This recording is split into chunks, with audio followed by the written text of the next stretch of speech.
Mikhail. My name is Yulia Bashkov from UATV. Mikhail Tabatatsa works for the Department of Internally Displaced Persons Assistance in the South Ossetia region. He is an IDP himself, displaced by the Russo-Georgian War.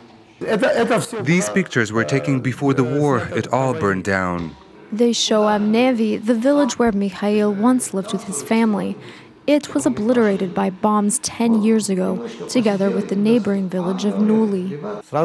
You could see for sure that it was not done by Ossetians. Gori was bombed, Tbilisi was bombed. We did not even understand what happened.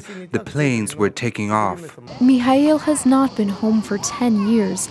He is barred from entering the occupied territory despite the fact that his daughter and relatives are buried there. His Ossetian neighbors are taking care of the graves. Mikhail says that he never had a war with them. The guards still do not let us in, even just to come there and pray, just for one day, just to come and pray. All these so-called temporary borders, if they were not guarded, the people would have made peace. It would not take long, it's all artificial. This is where Mikhail lives now with his family. They've been here for almost 10 years, but it still feels temporary. This is a former kindergarten. 7 families live here, 4 from the so-called South Ossetia, and the rest are from Abkhazia. The war lasted just 5 days, but it was time enough for the Russian military to destroy over 6,000 homes in the Tskhinvali region. 25,000 people were left without roofs over their heads. Among those people were Georgians, Ossetians, and Armenians. Georgian authorities have since built more than 30 settlements for IDPs. The biggest of these is Tskhinvali, located just 50 kilometers from Tbilisi. Now there are somewhere around 7,000 people living here. 10 years ago, they lost everything because of the South Ossetia conflict. The government built them these houses in a span of just 2 months. Tskhinvali has an administrative building, a school that educates 1,000 pupils, and a kindergarten. The European Union had allocated 4 billion euros for the construction of the housing for IDPs. The United States of America had additionally allocated 1 billion.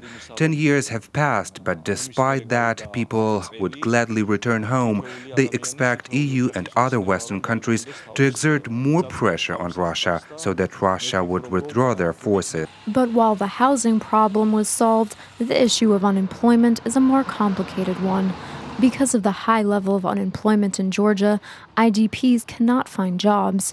45 lari, which is almost $20, is all the financial assistance from the government they get. That amount is not enough to pay even for utility bills, which are 3 times as much. Tskhinvali has an administrative building, a school that educates 1,000 pupils, and a kindergarten. And we have some camps for internally displaced people.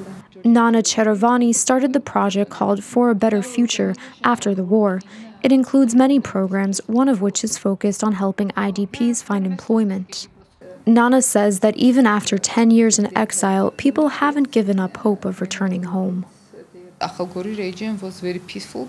Before the commemorative date, the government of Georgia started creating a catalog of the housing that is located in the occupied territories.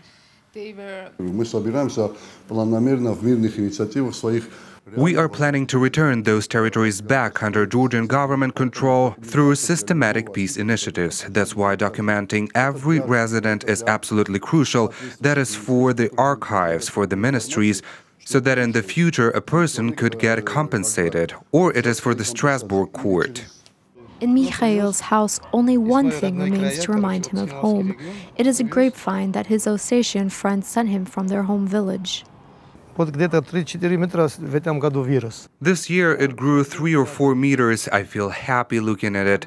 When I go back home, I will not take this vine with me. It will stay here as a memento.